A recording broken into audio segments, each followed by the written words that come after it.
আসসালামু আলাইকুম guys, welcome back to my channel. আজকে আমি আম্মুকে বলতেছিলাম যে ডিমের কোরমা কীভাবে বানাবো। তো আম্মু বলল যে ডিমের কোরমা বানানোর জন্য আমরা প্রথমে ডিমগুলোকে এভাবে কেটে নিব ছুরি দিয়ে। তারপর আমরা প্রত্যেকটা ডিমকে কেটে নিলাম। আসলে ডিম আমার পছন্দ না অতটা, কিন্তু তারপরও আম্মুর হাতের ডিম কোরমা খেতে ভালোই লাগে। যখন রান্না করে মানে অন্য একটা ফ্লেভার আসে। তো আমরা ডিমের কোরমাটা রান্না করে নিব। এইজন্য আমি ডিমগুলোকে এভাবে কেটে নিচ্ছি। সবগুলো কেটে নেওয়ার পরে রেডি। এখন এটা কিছুটা মশলা মাখিয়ে নেওয়া দরকার। প্রথমে হলুদ, মরিচ এগুলো দিয়ে সুন্দর করে মাখিয়ে নিব। তারপরে এটাকে ব্লেন্ড করে আমরা প্রত্যেকটা ফাঁকা ফাঁকা জায়গা যাতে ভিতরে ঢোকে এমনভাবে লাগাবো। তো আম্মু রান্না করবেন, আমি ভিডিও করতেছিলাম। আমার আম্মু রান্না করলে আমার দেখতে ভালো লাগে। তাই প্রত্যেকটা জিনিস দিয়ে নিলাম। দিয়ে নেওয়ার পরে এখন এটাকে সুন্দর করে মিক্স করে নিব। মিক্স করার পরে জিনিসটার ভিতরে মশলাটা ঢুকবে ভালো করে, যাতে ঢোকে। কিন্তু বেশি প্রেস করা যাবে না যাতে ডিমটা ভেঙে যায়। ডিমটাকে ভাঙা যাবে না, সুন্দর করে প্রেস করতে হবে। সুন্দর করে মাখিয়ে নিব। হ্যাঁ, এখন আম্মু রেডি, আমিও রেডি। চলো, কড়াই বসাই দেওয়া হয়েছে। এখন ডিমগুলোকে ভাজার জন্য আম্মু তেল দিবে। তেল দেওয়ার পরে কড়াইটাকে চারদিক দিয়ে তেলটা ছড়িয়ে নিব আমরা। তারপরে এখানে তেলটা গরম হওয়ার জন্য রেখে দিছি। আসলে ডিম সবারই খাওয়া উচিত। ডিমে অনেক পুষ্টি, কিন্তু আমি বুঝি না আসলে। আমার ডিম পছন্দ না, আমি খাইতে চাই না ডিম। কারণ আমার ডিম খেলে ফ্যাট হয় অনেকটা, অনেকে ভাবে। কিন্তু বাচ্চাদের অবশ্যই ডিম খাওয়া উচিত। আমিও ডিম খাবো এখন থেকে ভাবতেছি। তো প্রথমে তেলে একটু লবণ ছিটিয়ে দিলাম যাতে জিনিসটার ভিতরে লবণটা ভালো করে ঢোকে। তো এরপর ডিমগুলো দিয়ে নিলাম, দেখি ভাজা হোক। ডিম আসলে ভাজার সময় না অবশ্যই একটু দূরে থাকতে হয়, কারণ ডিমটা ফুটে, এই কারণে।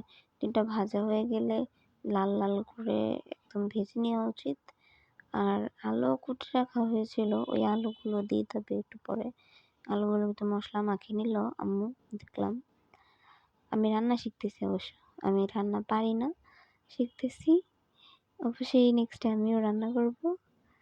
তারপরে যে ডিমগুলো উঠিয়ে নেওয়া হলো, সুন্দর করে লাল লাল করে ভাজা হয়েছে যাতে ডিমগুলোর ভিতর মশলা ঢোকে, মজা হয় জিনিসটা। কোরমা বললে কথা।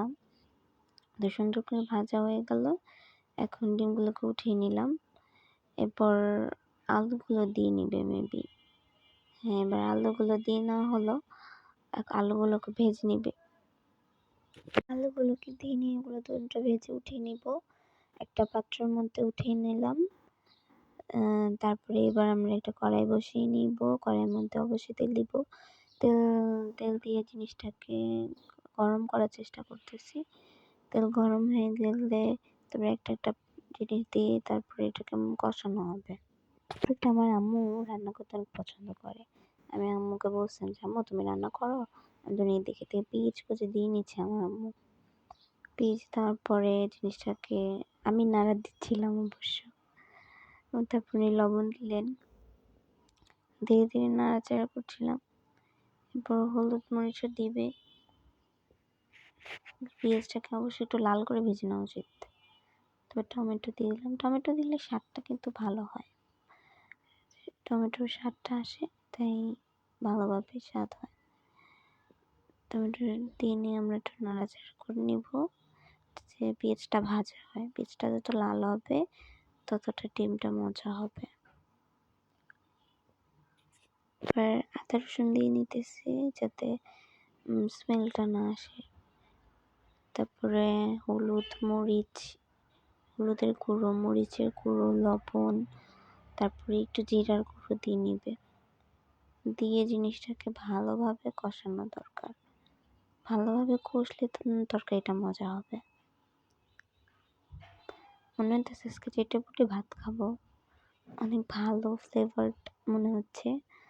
তো এভাবে দিয়ে নিচ্ছে। তো জিনিসটা কষবে, কষার পরে জিনিসটা খুবই দেখাবে। তারপরে এগুলোর মধ্যে ডিম দিয়ে দিলে ডিমটা সুন্দর করে কষতে থাকবে। সিম্পল ছিল, হয়তো আমি শিখে গেছি। দেখি নেক্সট টাইম আমি বানাবো, তোমাদের ভালোভাবে দেখাবো নেক্সটে। তারপরে ডিম দিয়ে নিব মেবি। ডিমগুলো দিয়ে নেওয়ার পরে এই যে রেজাল্ট দেখো, খুবই সুন্দর দেখাচ্ছে তাই না? মরিচ দিয়ে ওকে গাইস, আজকের জন্য এইটুকুই। Bye bye, see you.